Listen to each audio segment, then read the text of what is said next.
মঙ্গলবার রাতভর পর্তুগাল জুড়ে ভয়াবহ তাণ্ডব চালায় শক্তিশালী ঝড় ক্রিস্টিন। বুধবার সকাল হতেই ফুটে ওঠে সে চিত্র। ১৪০ কিলোমিটারের বেশি গতির ঝড়ো হাওয়ায় গাছপালা উপরে বিভিন্ন স্থানে ঘটে দুর্ঘটনা। এ পর্যন্ত ১৫০০-র বেশি দুর্ঘটনার তথ্য নিশ্চিত করেছে স্থানীয় প্রশাসন। এতে কয়েকজনের মৃত্যুর খবর পাওয়া গেছে। ঝড়ে সবচেয়ে বেশি ক্ষতিগ্রস্ত হয় লেইরা ও কোইম্ব্রা জেলা। গুয়ার্দা, কাস্তেলো ব্রাঙ্কো, পোর্তালেগ্রে ও সান্তারাই সহ আশেপাশের বিভিন্ন অঞ্চলেও মারাত্মক ক্ষয়ক্ষতির ছাপ রেখে যায় ঝড়টি। গাছপালা উপড়ে বিদ্যুৎ বিচ্ছিন্ন হয়ে পড়েছে ৮.৫ লাখের বেশি মানুষ। ঝড়ের কারণে বন্ধ রাখা হয় ট্রেন চলাচল, খোলেনি বিভিন্ন শিক্ষা প্রতিষ্ঠান।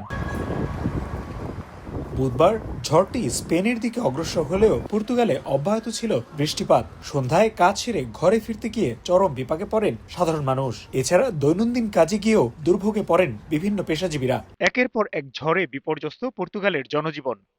ঝড় ক্রিস্টিনের প্রভাবে চলমান বৈরী আবহাওয়া আরও বেশ কয়েকদিন অব্যাহত থাকবে বলে জানিয়েছে পর্তুগালের আবহাওয়া বিভাগ।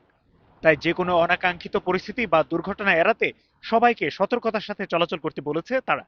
তারিকুল হাসান আশিক, সময় সংবাদ, লিসবন, পর্তুগাল।